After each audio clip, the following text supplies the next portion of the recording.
जय गणनायक गणपते, जय गणराज गणेश, जय त्रिशूलधरि त्रिपुरहरि, त्रिगुणातीत महेश। जय गुरुवर जय इष्टवर, सीतावर हृदेशु, सुजय जय भारत भारती, सुजय जय भारत देश। हाँ दोस्तों, ये कार्यक्रम जो हम आपके समक्ष लेकर के चल रहे हैं, गौर करते हैं कि अपना खून अपना नहीं होता। सदैव अपना ही अपने को धोखा देता है, एक स्वार्थ के चक्कर में पड़ने के बाद में। तो आ जाइए, गौर करते हैं कि अपना खून अपना कैसे नहीं होता। इस गोल्ड कैसेट चैनल में आ जाइए, गौर करते हैं इस अनोखे प्यार की ओर कि अपना खून अपना कैसे नहीं होता। कहते हैं कि अपना तो अपना ही होता है, लेकिन यहाँ इंसान तो अपनों से रोता है, लेकिन यहाँ इंसान तो अपनों से रोता है। कैसे अपना खून अपना नहीं होता? आज की बात नहीं, पुरानी बात। जब परशुराम के पिता जमदग्नि ने ये कहा कि तुम अपनी माँ रेणुका का सर काट लो और अपने भाइयों को मार दो, तब परशुराम ने देर नहीं की। परशुराम से बलवान से पिता जमदग्नि ने कहा, तुम मारो अपनी माँ को, आग दे दो चिता को। ये सुनकर परशुराम ने ना दे रहे करी, और जिसने दिया जन्म वो उसको ही खा गए। ये लोग दृश्य देख अचंभे में पड़ गए। कहते हैं कि अपना तो अपना ही होता है, अरे लेकिन यहाँ अपनों से तो इंसान रोता है, लेकिन यहाँ अपनों से तो इंसान रोता है। ये भी छोड़ो और देखो, जब त्रेता में राम और रावण का युद्ध हुआ, भगवान श्री राम रावण के सर काट देते हैं, लेकिन उसके सर नए निकल आते हैं। जब त्रेता में राम रावण का युद्ध हुआ, श्री राम रावण के सर काट देते थे, लेकिन उसके सर और निकल आते थे। सर काटते काटते श्री राम थक गए, ये देख कर श्री राम अचंभे में पड़ गए। जब भक्त विभीषण आगे को बढ़ गए और जाकर श्री राम से चुपके से कह गए। जब भगवान श्री राम सर काटते काटते थक गए, तो आज वही रावण का भाई कुल्हाड़ी का भेंट बन गया विभीषण, और अपने भाई को मरवाने के लिए, भेद देने के लिए विभीषण आगे बढ़ गए। भक्त विभीषण आगे बढ़ कर के आ गए, जो कुछ था भेद वो चुपके से कह दिया। सगे भाई को विभीषण ने देखो मरा दिया। कहते हैं कि अपना तो अपना ही होता है, अरे लेकिन यहाँ इंसान तो अपनों से रोता है, लेकिन यहाँ इंसान तो अपनों से रोता है। ये तो थी पुरानी बात। आ जाइए, अपना खून अपना कैसे नहीं होता। अपना ही हमेशा धोखा देता है। एक कहानी कोई ज़्यादा पुरानी नहीं है, यह अभी की ही कहानी है। गौर करें कि अपना खून अपना कैसे नहीं होता। किसी शहर में रहते थे पति पत्नी, किसी एक शहर में रहते थे पति पत्नी। किसी शहर में पति और पत्नी रहते थे, क्षमा करें कौन से शहर में रहते थे, ये तो हमें नहीं मालूम है, क्योंकि हम बताना नहीं चाहेंगे।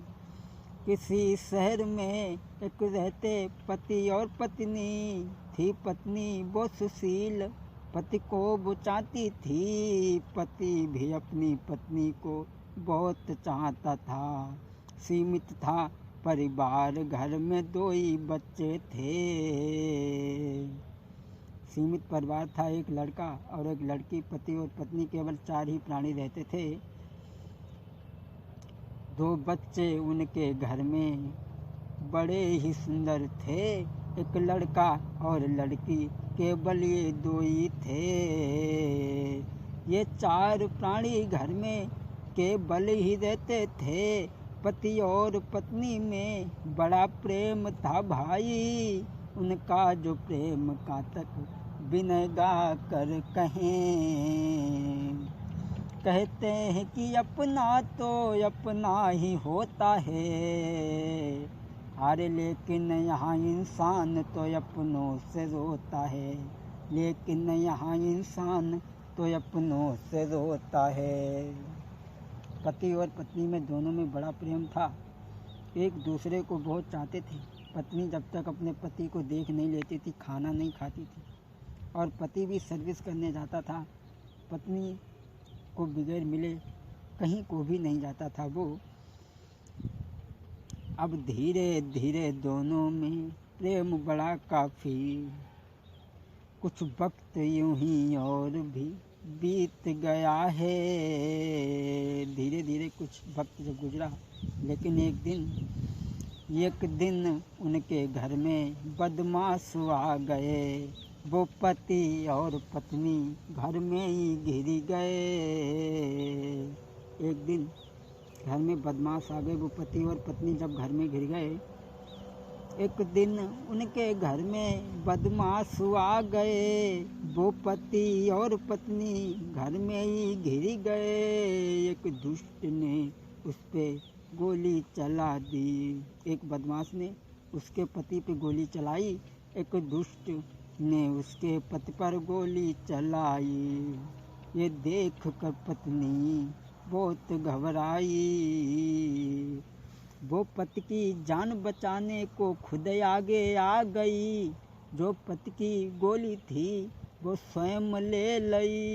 ये बात देख कर के पति सोचता रहा, ये मेरी गोली अपनी सीने पे ले लई। जब पति ने देखा, उसने पति की गोली अपनी सीने ले लई। और पति की आफत पत्नी ने अपने ही सर लई। और खून की होली खेली थी फिर उसने। जब पति ने देखा कि हमारी पत्नी हमारी गोली अपने सीने पर स्वयं ले ली, तब तो और भी प्रेम बढ़ गया। अब पहले से भी ज़्यादा और प्रेम बढ़ गया। अब इतना हुआ प्रेम, कोई सीमा ना रही। अब धीरे धीरे वक्त कुछ आगे और हुआ। अब जो कुछ बीता आगे वो हम तुमको बता रहे। पति देख देख पत्नी को घर में वो जीता था। जब तक न देखे पत्नी को खाना न खाता था। तब धीरे धीरे वक्त यूं ही बीतता चला गया। धीरे धीरे वक्त कुछ और भी बीता। पत्नी वो अब हो गई है बदचलन भाई। अब वो पत्नी बदचलन हो गई। पड़ोस के ही आदमी से वो प्रेम करने लगी। एक बगल के ही इंसान से वो प्रेम करने लगी।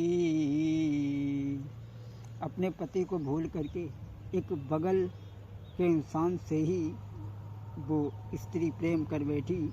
ये वो ही स्त्री थी जो एक दिन अपनी पति की गोली अपने सीने में ले ली।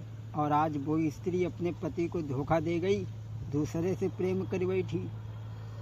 दोस्तों, क्योंकि स्त्री पे विश्वास नहीं करना चाहिए। पति अपनी स्त्री पे विश्वास बहुत करता था, उसे नहीं मालूम था। लेकिन स्त्री विश्वास के पात्र नहीं होती है। तुलसीदास ने भी लिखा है कि नारी स्वभाव सत्य कब कहीं कि अब गुण आठ सदा उर रही। स्त्री पे कभी विश्वास नहीं करना चाहिए। स्त्री पे विश्वास करना ये अपनी मूर्खता है। अब बगल के इंसान से वो प्रेम कर बैठी, दिन भरी सुबह शाम वो साथ रहती थी। एक दूजे में अब प्रेम काफ़ी अब हो रहा, कह रही है मैं जी रही हूँ तेरी आस में, मैं बिना तुम्हारे आंगन में अब जी न पाऊँगी, मैं तुमसे बढ़ के और किसी को न अब चाहूँ। वो अब तो पड़ोस के इंसान से जब वो प्रेम करने लगी तो उसका देवर जो था वो देखता रहा। उसका था देवर एक, वो सब देखता रहा। भाभी से वो कहने लगा तुम बात अब सुनो, तुम झूठी एक दिन बात पे मरी गई थी, लेकिन आज तुम भैया को धोखा देकर और कहीं जा रही हो। अब ऐसा काम ना करो, समझाता मैं तुम्हें, अपने भैया से करूँ शिकायत, मरवा दूँ उसे। उसका एक छोटा देवर देखता रहा। उसने मना किया, कहा भाभी तुम एक दिन भैया की झूठी बात पे मर गई थी, तुम वही हो जो आज हमारे भैया को धोखा दे रही हो। स्त्री सोचने लगी अगर ये अपने भाई से मिल गया और उसने बता दिया तो सब गड़बड़ हो जाएगा। अब सोचती है ये स्त्री अब करूं क्या मैं, पति के वो पास जा कर के रो कर के है बोली, अब घर में तुम्हारे में अरे जी न पाऊंगी, और पूरे गांव की नारी बन के रही न पाऊंगी, अरे पूरे गांव की नारी बन के रही न पाऊंगी। तुम दिन भर रहो बाहर, तुम्हें खबर ना कोई, भाई तुम्हारा है जो मुझे करना चाहता नारी, मैं आंगन में अब नहीं घर में जी पाऊंगी। कहने लगी तुम्हें तो कोई खबर नहीं है, तुम्हारा भाई अपनी स्त्री बना कर के मुझे रखना चाहता है। जब पति ने बात सुनी कि मेरी सीता जैसी पत्नी जो एक दिन हमारी झूठी बात पे मर गई, उसे दोष लगा रहा है, लेकिन पति अंधा उसके प्यार में भाई, पत्नी की सुन के बात भाई को बुलाया, पत्नी की झूठी बात पर भाई निकाल दिया। वो सोचती अब कोई बाधा ना रही, अब प्रेमी से वो दिन दिन के प्रेम बढ़ता ही रहा। हर इंसान तो अधिकांश ही अपनों से रोता है, कहते हैं कि अपना तो अपना ही होता है, अरे लेकिन यहाँ इंसान तो अपनों से रोता है। अब वो सोचती है कोई बाधा नहीं रही, वो भी चला गया। अब प्रेमी और प्रेमिका में प्रेम बढ़ गया, पति अनजान सब बातों से कोई ख्याल ना रहा, क्योंकि पति को तो विश्वास था कि हमारी पत्नी ऐसा कुछ नहीं कर सकती, लेकिन अब वो स्त्री जो भी घर में माल जेवर था वो उसको देने लगी। जो कुछ भी माल जेवर था सब उसको दे रही, कह रही है लड़की जी रही मैं तेरी आस में।